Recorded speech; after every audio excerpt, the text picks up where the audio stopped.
Sa dami ng ginagawa natin araw-araw, minsan nakakalimutan na natin ang ating sarili. At kapag naalala naman natin magpahinga o mag-self-care, ayun, may kasama namang guilt. Pero bakit nga ba ganon? Today, pag-uusapan natin kung paano gawing normal, healthy at guilt-free ang self-care dito sa All About You.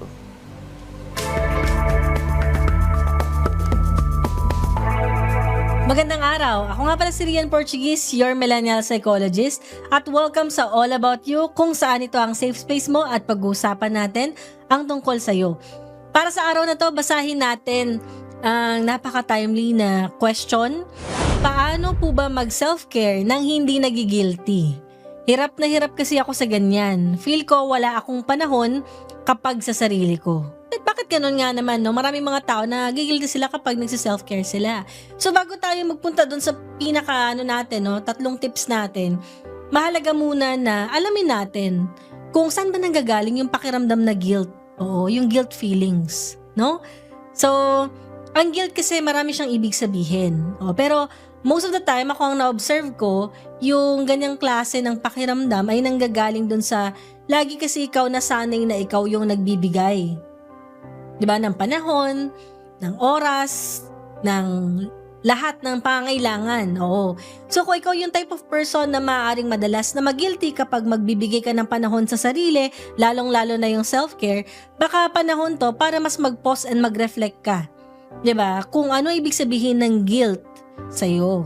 So yung pinakauna nating step, unawain natin kung saan nanggagaling yung guilt feelings.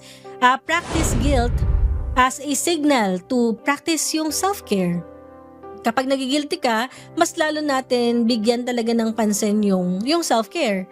Kasi ibig sabihin nun, pwedeng hindi ka sanay para sa sarili mo. So, unti-unti mo syempreng sanayin para eventually, yung ganyang klaseng pakiramdam, mas lumiit na siya. Sunod, reframe self-care as your self-obligation. O naman, kung pakiramdam natin meron tayong obligasyon or responsibility sa iba na tumulong, lalong-lalo na dapat sa ating sarili kasi paano ka makakapagbigay ng help sa iba o kaya ng ganong klaseng care, love, attention sa iba kung sa sarili natin ay pinapabayaan natin.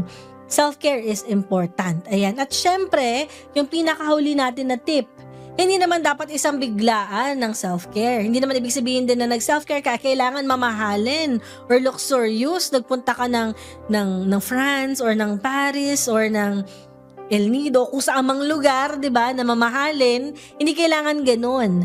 Ang self-care, kailangan lang yan magaan sa'yo, madali sa'yo, nakakabigay siya sa'yo ng konting saya, 'di ba? O kung hindi man totally saya, at least gaan, 'di ba? 'Yun yung naidudulot niya sa atin. At usually, nanggagaling din siya sa maliliit at consistent na hakbang. Hopefully nakatulong ito para kahit papaano masimulan mo na hindi na mag-guilty ulit kapag ginagawa mo yung self-care. Again, self-care is important kasi ito din yung way natin para makapag-recover at ma-re-energize.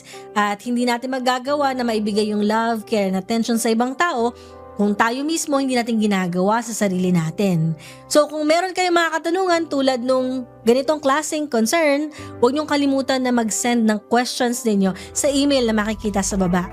Muli po, this is Rian Portuguese, your millennial psychologist. Maraming salamat.